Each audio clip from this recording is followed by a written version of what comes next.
world. Oh, we're live. Here we go. All right. So we're on. There's always something with technology. We're a couple of minutes late, but hello. And it's Tuesday, Facebook Live. Really nice to be with you. And I am so happy to have with me today my friend Cynthia Pasquella. So Cynthia, hello. Nice to see you. Hey, Tom. Yes. And Cynthia has a passion to teach people how to be health coaches. So let's talk a little first about what you do, Cynthia, for our tribe who may not know you. I doubt there's not many that don't know you, but for those that don't. Yes, well, for those 2 or 3 people, I kid. It's so nice to be with you. Can I just say that before we dive right in? I know you are a man on a mission, and I love how you just cut to the chase. I've always loved that about you. But I have to say, I'm so happy to connect with you. I love how we both have our hot mugs of liquid. Yeah. And look, before we got on, I said, look, we have like the same glasses. It's the best thing ever. So I am really happy to be here with you, Tom. You know, I adore you. We've been friends for a long time. And what do I do? What do I do? So like you, I am on a mission. You know, I have sort of a dirty little secret. It's really interesting. I have people ask me a lot, you know, how did you get into this field? Why health? Why health coaching? Why are you a nutritionist? And my dirty little secret is I never wanted to be in health or nutrition or wellness or transformation or anything. Tom, I had no idea what any of that even was. So I'll make a long story because you've heard it before. Sure. I had this time in my life where I was working actually in the entertainment field. I was a model and I was a television host, and I was living in Los Angeles and living a very hectic lifestyle, you know, working all day, pounding the pavement at night to go into all the events and trying to, you know, make a name for myself, and living a really busy life like many people do, you know, regardless of what job you have or where you live. And all this caught up with me really quickly. I got really, really sick. And I was diagnosed with chronic fatigue and had I was about 30 pounds overweight. I gained a lot of weight in a really short period of time, had horrible cystic acne, my face, my neck, my shoulders, my hair was breaking and falling out. I had cellulite in places I didn't even know it was possible to get it. I was exhausted from morning to night. I suffered from short-term memory loss. As the kids would say these days, Tom, I was a hot mess. And it only got worse. And I went to, you know, I had no idea how to fix me, right? And so I went to doctors and nutritionists and trainers and healers and you name it, I did it. Like I really, truly did. And I'd heard people say, oh, I've tried everything. And I thought, really? But I really had. And so nothing was working. And I popped the pills, drank the shakes, nothing. And so I got to a place where I was obviously not doing well and was very depressed. I'd suffered from clinical depression my entire life. And I remember one morning, Tom, I got up and I thought maybe today is going to be better. But just for some reason, you know, and I'm sure for people watching, if you have been sick and you've been diagnosed or not diagnosed, but you're struggling and you're trying to figure it out, sometimes you have those little sparks of hope. You know what that's like. And sometimes you think maybe today, maybe that thing, maybe that guy, maybe that pill, maybe this new research, maybe Dr. Tom OBryan, maybe, right? Little tiny hope. And I had that this morning. And so I'm sure, you know, people know what that feels like. So I got in the shower. I thought I'm going to shower. I'm just going to do it. Today is going to be the day. I'm going to turn it around. I start showering and I find a lump in one of my breasts.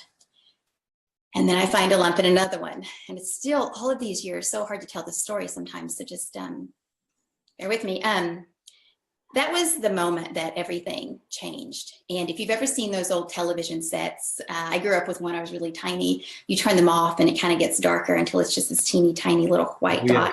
Yeah. Remember those? Yeah. The children have no idea what we're talking about. But that's what happened. And it was just like my life. And I remember I sank to the floor, Tom, and I just wrapped my arms around myself and I just started rocking back and forth, just rocking kind of like you would, you know, console a child. And I don't know how long I sat there. I was so done though. Man, I was so done. The next thing I knew, the water was getting cold and I was shaking. So I got out and I dried off and I put a robe on, and I went to the living room and I sat there all day, all night. At some point, I had found myself in a little corner, and it was the wee hours of the morning. And it was so ironic, Tom, because I had one window in this little tiny apartment, studio apartment in Hollywood, and the lights from the city, right? This great grand city where all your dreams come true, were streaming through the window, and I'm in just a mess in the corner, and I'm sitting there, and I was done. I was really done, and I decided to take my own life. And I had the pills. I was very clear. I was calm. I was focused. I thought, you know what? They can't say I didn't give it a good shot. They can't say I didn't try. They can look at my cabinets. They can see the money I was spending. They can't say I didn't try. And so I came to terms with it. But the longer I sat there, I started to wonder, why me? Like, why? Why is this really how my life is ending? Is this it? Is this all there was? Why me? Why is this happening? Because the interesting part is that this wasn't my first time at the rodeo when it came to struggles and suffering. I grew up extremely, extremely poor. We lived in an old house. There was no running water indoor. We had an outhouse. I remember my parents would catch rain in a rain barrel, and that's what we would use to take a bath. We drove about 5 miles just to get water in plastic jugs, so we'd have drinking water. I remember many nights going to bed hungry. We had no food. And what came along with that, and I lived in the Appalachian Mountains, and my family was very poor and they struggled. My dad was an alcoholic. My mom had severe mental health issues, still does, and as a result was very mean at times. So there was a lot of domestic violence in the home, verbal abuse, physical abuse. I was sexually abused for the first time when I was 5, and then that continued. And so that night, when I'm sitting there, Tom, and I'm struggling and I'm thinking, why me? Why me? Why me? I felt like I had been fighting for my entire life, and I was just so sick of fighting. I was so sick. I was so done. But I was also angry. I started to get angry. I started to get mad, and I was angry at the people I went to help me, and they didn't. I was angry at myself for getting myself in that place. I was angry at God because I thought, do something, right? The angrier I got, I started, and the more I asked that question, I heard the answer. And it was like this, some people call it a spiritual awakening, a divine intervention, coming to Jesus, whatever you want to call it. And I heard, well, it's not happened to you, it's happened for you. And I thought, okay, wow. And I hadn't had a clear thought in ages. And so for that to be clear, I was like, whoa. And I thought, well, then what's it for? If it's for something, what is it for? Because this is crazy.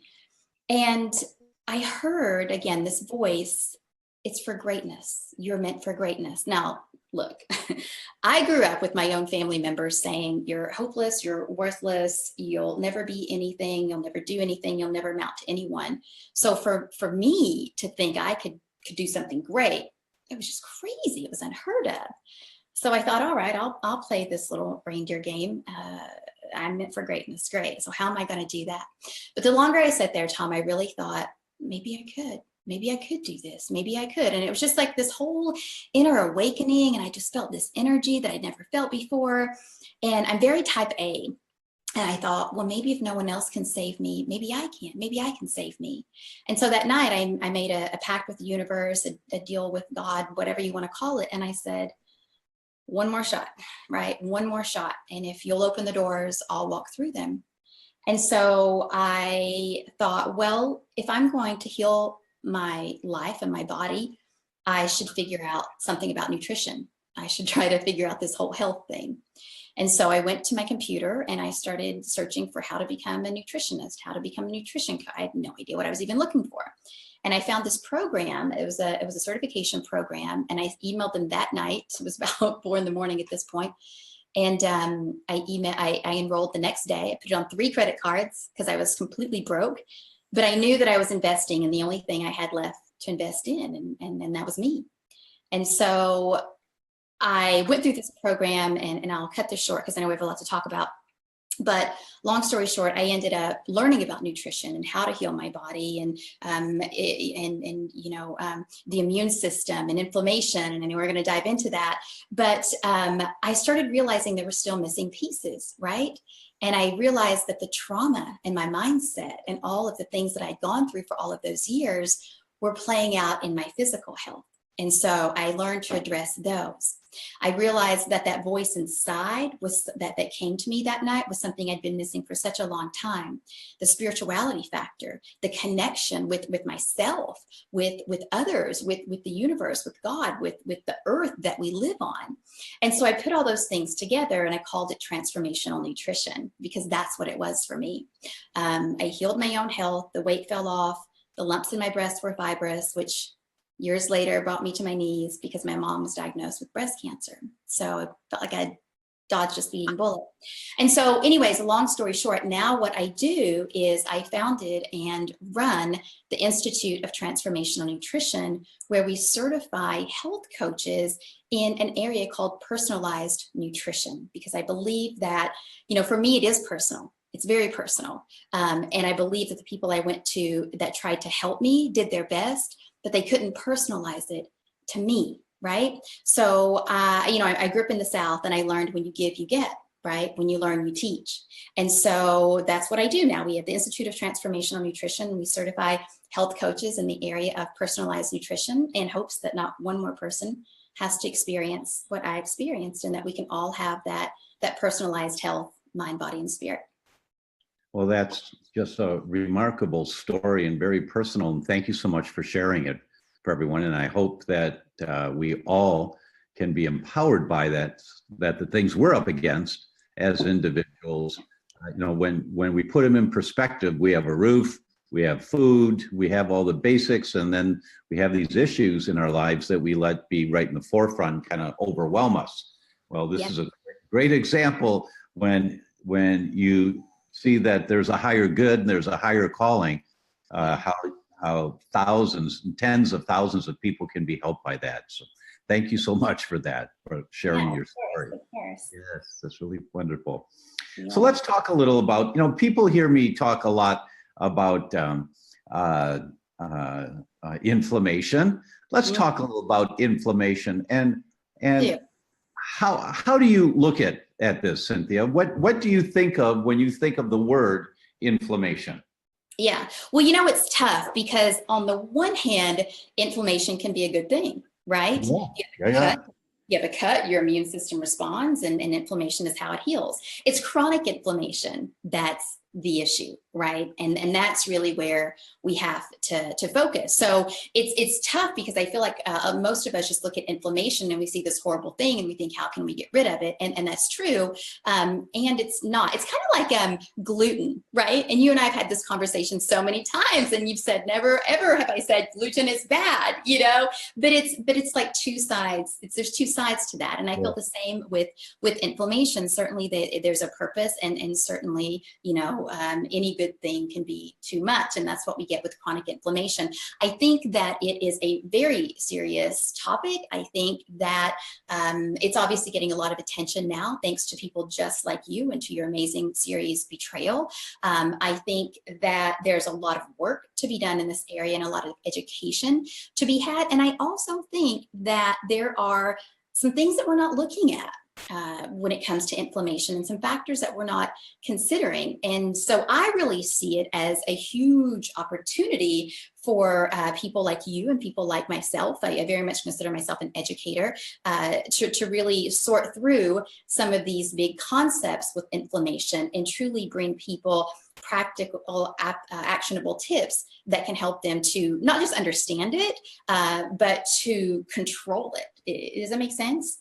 Oh, it makes a lot of sense. We certainly don't want to arrest or prevent inflammation. You're absolutely right. It's our immune system. It's how we're protected. When we're exposed to bacteria, our immune system has to create an inflammatory cascade to deal with the bacteria. So inflammation is not bad for you. Excess inflammation is bad for you. That's right. And so what are the triggers? When you say that there are components of inflammation that that we aren't really looking at, what in your experience are some of the things that people need to know Yeah. about this cascade, this inflammatory cascade? Sure. Well, I mean, look, there's something called the cascade effect, as you know, in the body in general, right? Which is basically saying that if you have an autoimmune disease, it's not just this one single autoimmune disease and the rest of you is great, right? If you have diabetes, it's not just, you can't compartmentalize parts of the body. The body functions as one whole entity, and it's you simply can't separate that, right? Which is oftentimes why we get a prescription that causes symptoms in another part of our body. And so then we get another prescription for that, so on and so forth. So when you talk about cascade, I think that's it's obviously a very real thing, but I think sometimes we don't always take into account the big picture. So certainly we can talk about inflammation from the perspective of, there are nutrients that we need to make sure that we have. There are diets that we need to make sure we follow. There's leaky gut, there's digestive health. So all of this is cascading, but there's other factors too. And you said, what do you mean when I say like there's things that we're not really paying attention to? And I'll tell you, one of the big things is trauma. Right? So again, what I really specialize in and what our health coaches really focus on at the Institute of Transformational Nutrition is not understanding just the science and the diet and the supplements and the activities and that sort of thing, but it's digging deeper into the psychological components and the spiritual components. And one of the biggest when it comes to the psychological is trauma. Do you know, Tom, and probably you do because you're maybe the smartest man I've ever met in this field, that about 80% of people with autoimmune diseases report experiencing significant trauma right before the onset of their disease. 80%. Wow, right. It's the straw that broke the camel's back. That's exactly right. And here's the thing, can I just say something else too? Here's the thing, when I say trauma, sometimes people tune out. Right? Because they think, well, I've never been to war. I don't have PTSD. I didn't have this experiences that you had growing up, Cynthia. But I want to be really clear that if you were born, you've suffered trauma.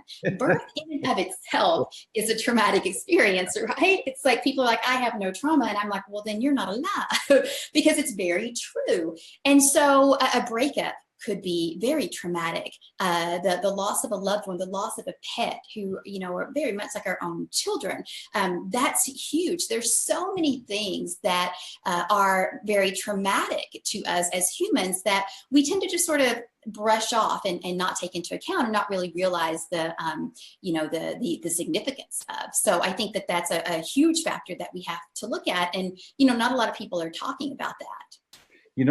You're absolutely right, Cynthia, and that for most of us, I think we hide from the emotional traumas that might be inside of us, that we all think that we have to have a presentation in life and hold it all in and be cool or look cool. And the result is whatever's chewing us up inside manifests as some inflammatory cascade. I talk a lot about there are 4 different pillars in health. You have to look at the structure, which is the home of chiropractic and osteopathy and massage and the car seats that you sit in and the beds you sleep in, the pillows you use, structure. There's biochemistry, what we eat, drink, breathe. There is emotional or spiritual, and there's electromagnetic. There's 4 different categories, and most of us don't want to talk about the emotional, spiritual.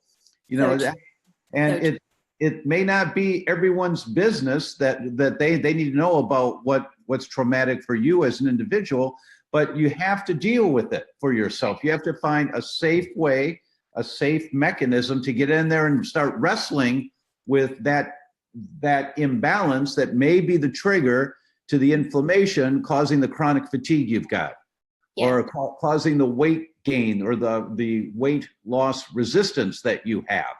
That may be the trigger. Sure.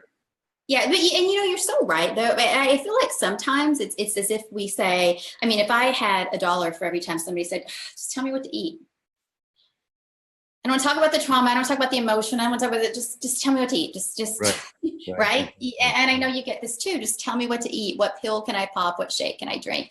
And it doesn't work that way. You know, when you're only focused on what do I eat, it's like you put on a blindfold and and hop in a car and you're driving with somebody just telling you the directions. It doesn't work that way, right? I mean, you're clearly setting yourself up for a collision, and that's what happens. I mean, it's truly unbelievable until we start to. But here's the thing, you know, it is hard to talk about those things. I mean, I've told the story that I told you, I don't know how many times in my career, but I didn't always, Tom, because I was very afraid, and I'll just be really honest, I was very ashamed. And I thought, I just need to be a pretty face and you know, and smart and people, and I don't have to tell them those things. You know, I don't have to, because unfortunately we have these beliefs and we look at each other and we make snap judgments. And I thought, if they know where I came from and if they know my story, they won't like me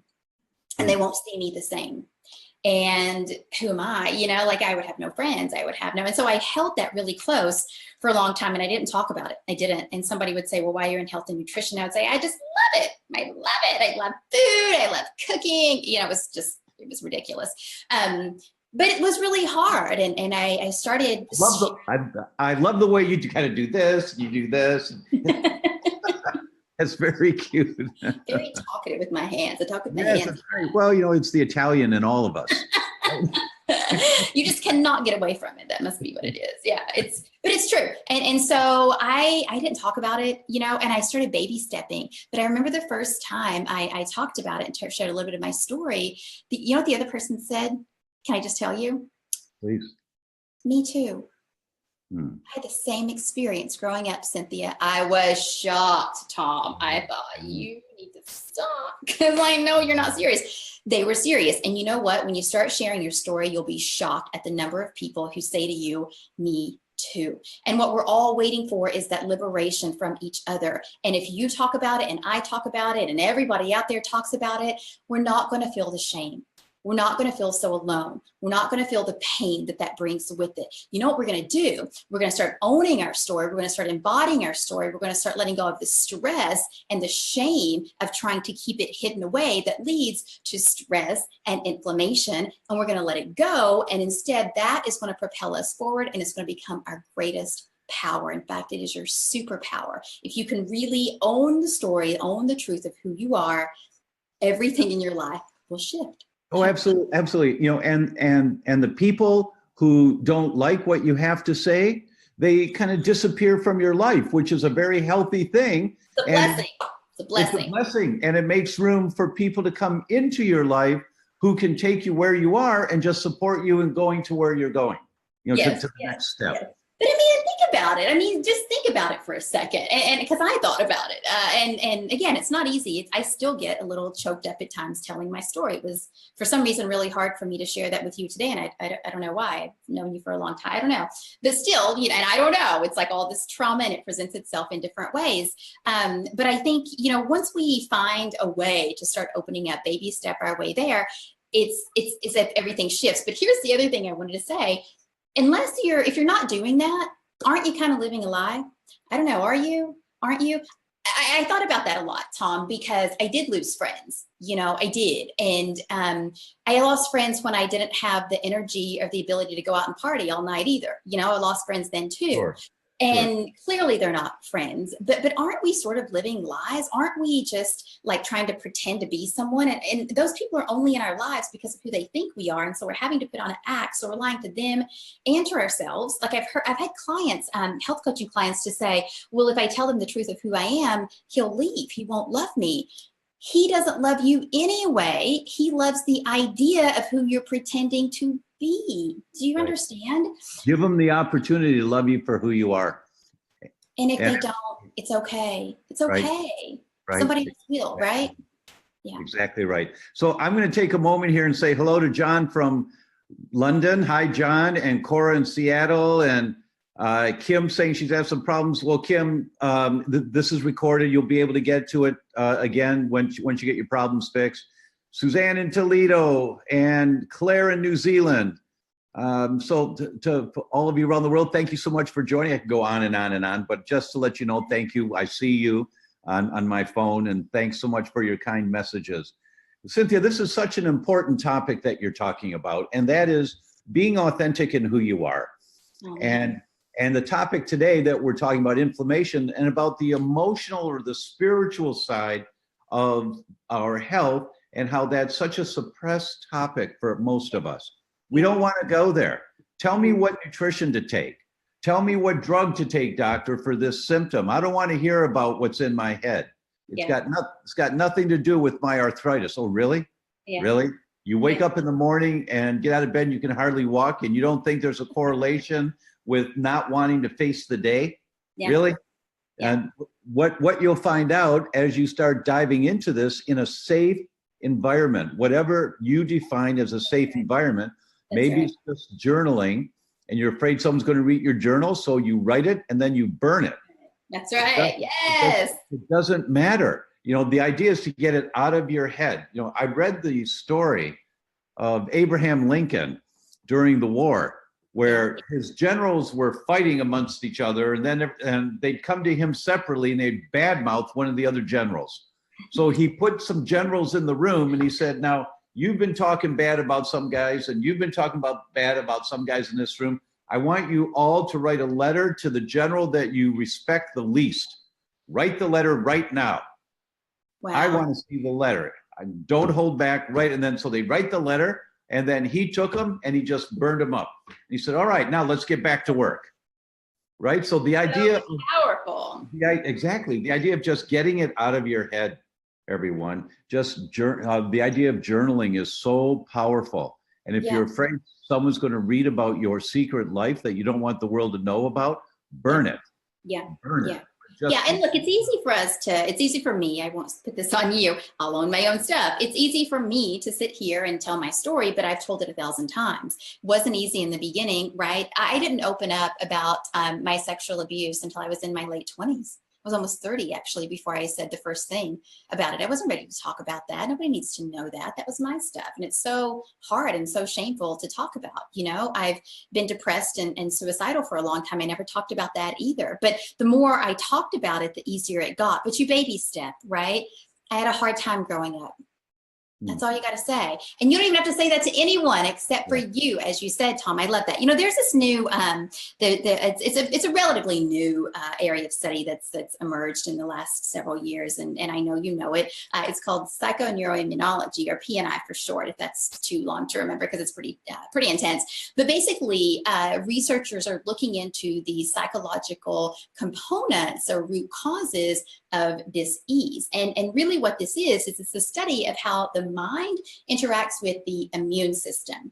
And so we started first, and I'm preaching to the choir, Tom, I know you know this, but we first started looking at, you know, how this was related to autoimmune illnesses, right? And found a huge correlation. I mean, as I said, 80% of people had this traumatic experience happen right before the onset of their autoimmune disease. But what we're finding out now, and again, it's a relatively new field, but what we're finding out is that scientists and researchers now believe that there is an underlying psychological component to all dis-ease, right? To all dis-ease. And I mean, just think about that for a second. You know, Tom, I watched Betrayal, and oh my gosh, I cried, I laughed, I was angry. I just had this whole range of emotions. I was grateful to you and to the brave people who participated, to, you know, the experts who gave great advice.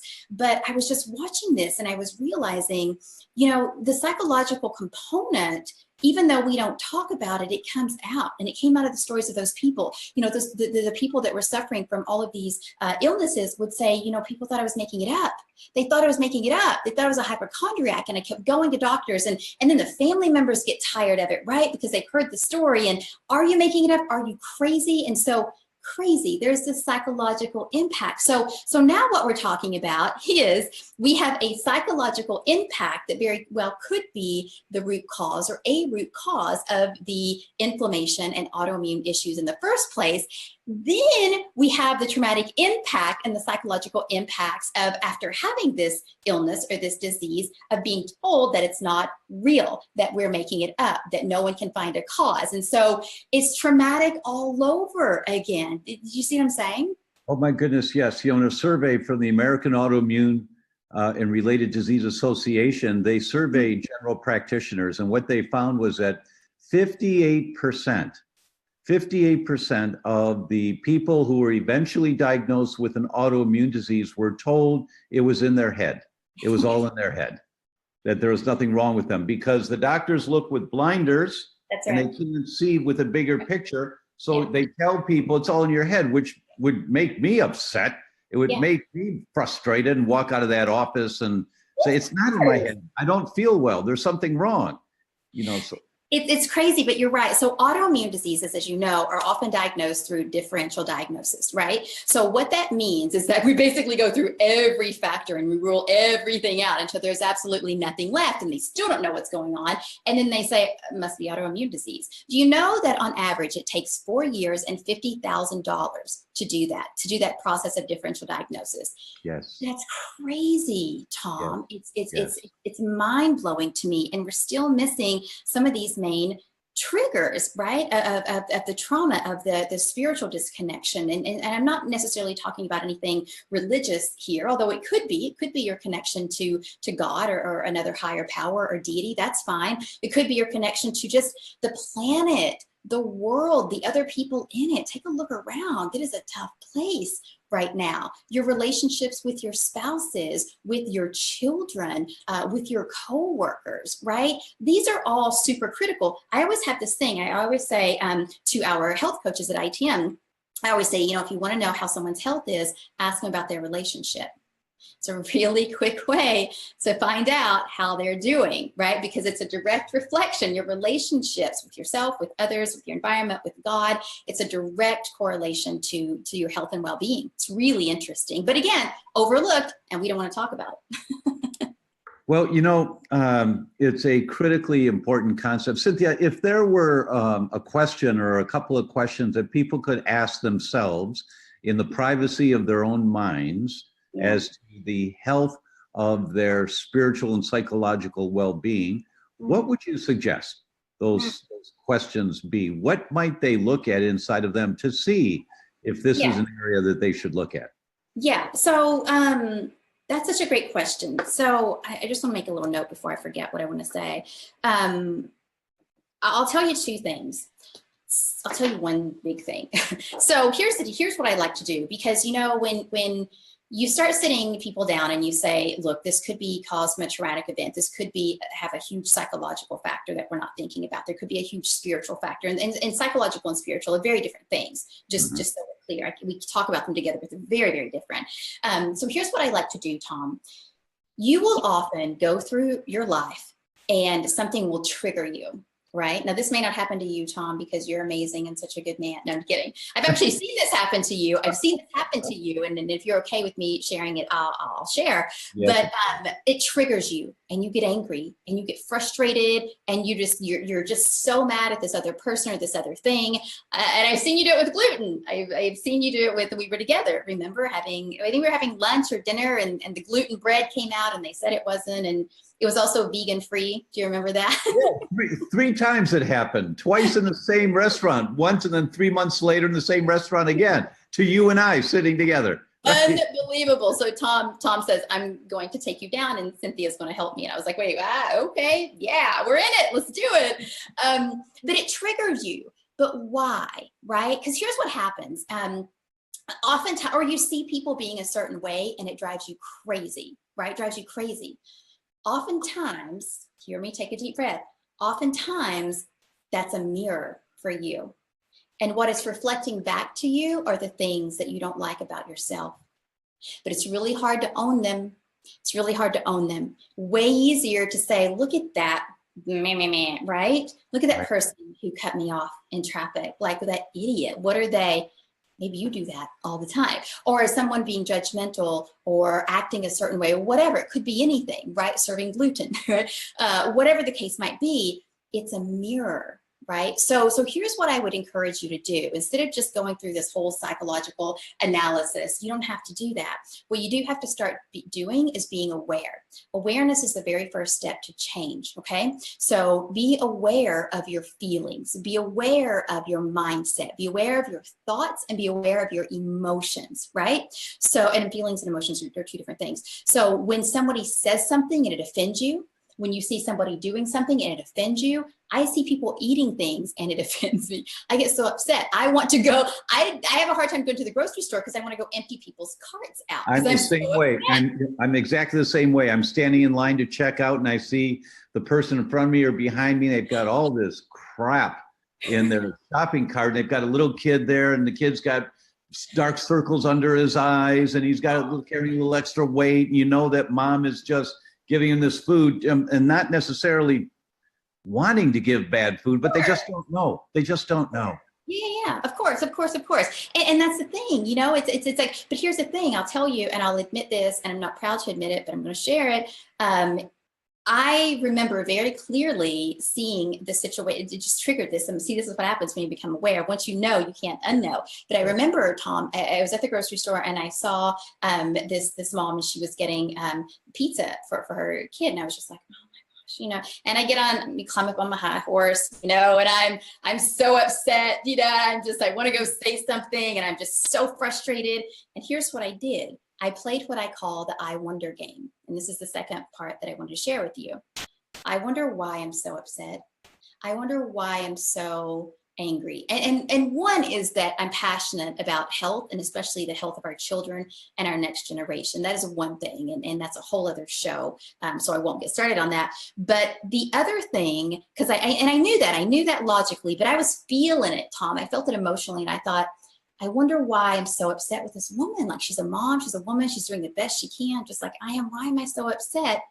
And it was because I remembered giving my daughter pizza.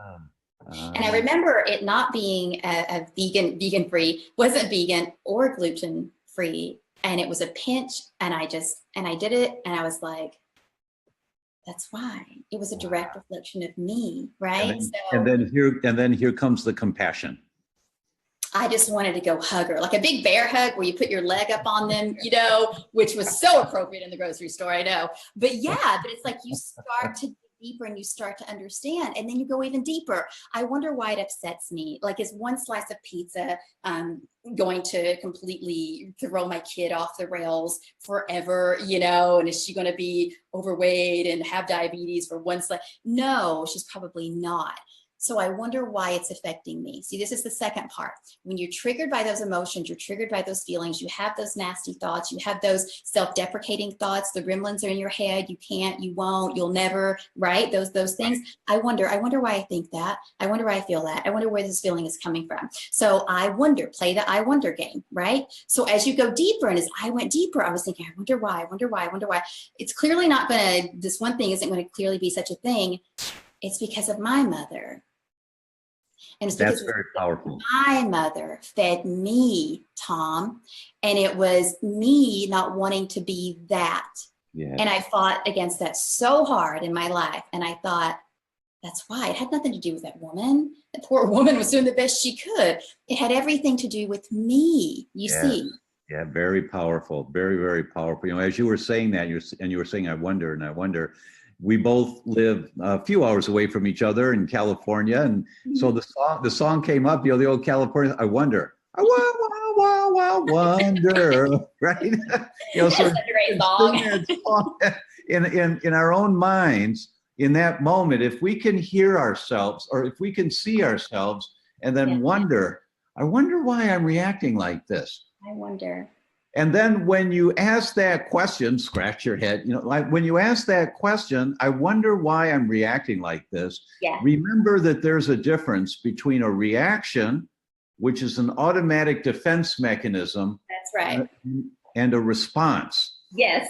That when you respond, it means some input has come in, you've processed it, you work with it, and then you consciously have a response to it, a give back.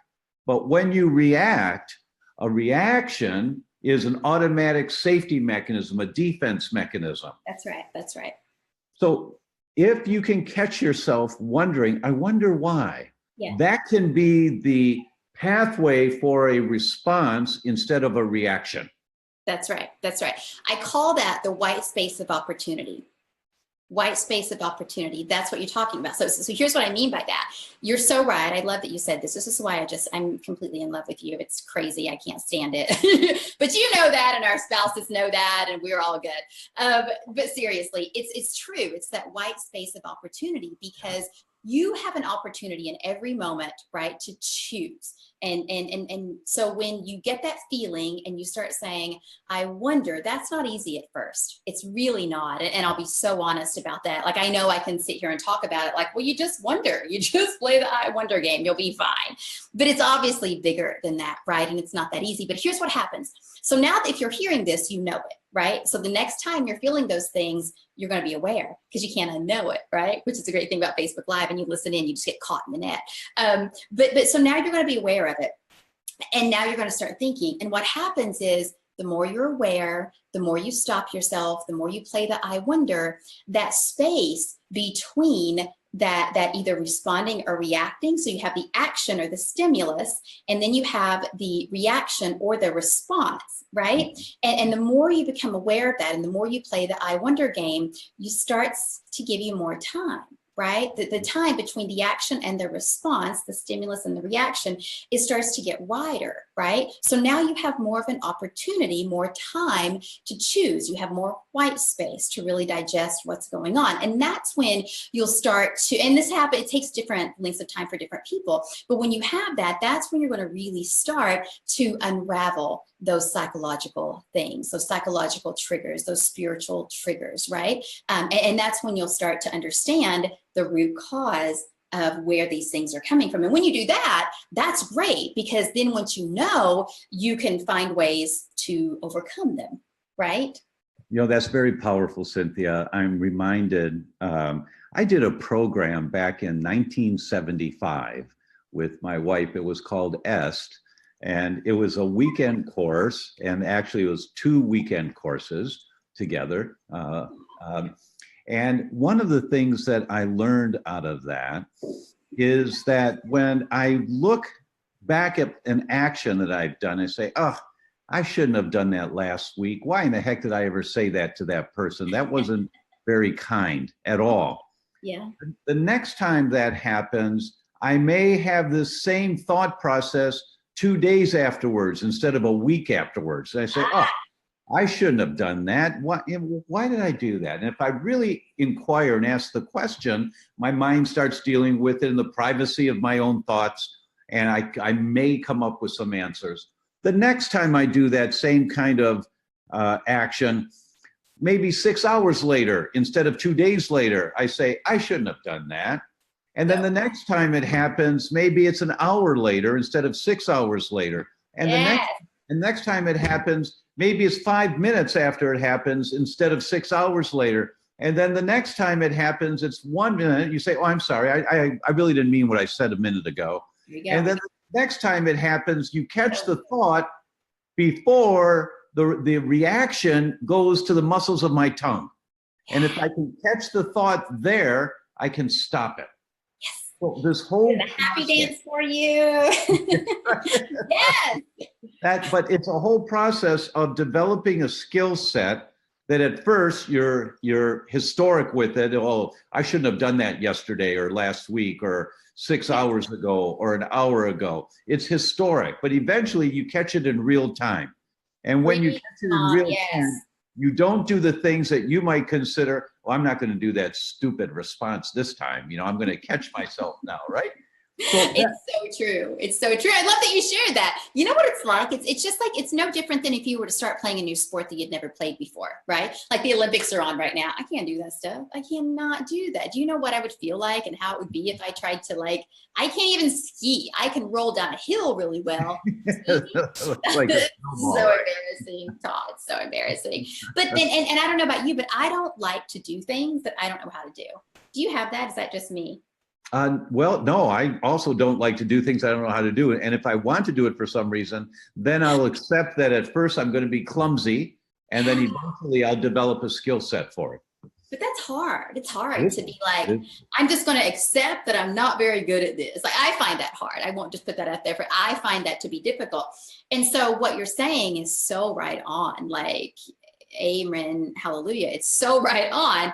And it takes time, right? Because I don't want people to think, well, how quickly does that happen? Maybe years. I don't know. Who knows? But the thing is, it's your own progress, right? Like, you don't, what is it they say? You don't compare like someone else, like your chapter 1 to someone else's chapter 20, right? You don't do that. Yes, like, yes, yes. like if I started skiing and was actually serious about it, I can't do it one day and then get upset because I'm not as good as these people on the Olympic. Like, that's silly. And so what I don't want people to do is get discouraged. And I want them to understand that, you know, if you're listening and this sounds like something that you're interested in, then take it in your own time. Right? Because it's always perfect. That's the other thing with these psychological underpinnings and trauma, is that you work on their schedule. They don't work on yours, right?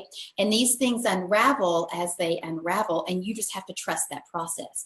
All you have to do is show up and wonder and be open to the change and be willing to get comfortable being uncomfortable, right? Because you're trying something new. But if you'll trust that process, your body will start to trust you.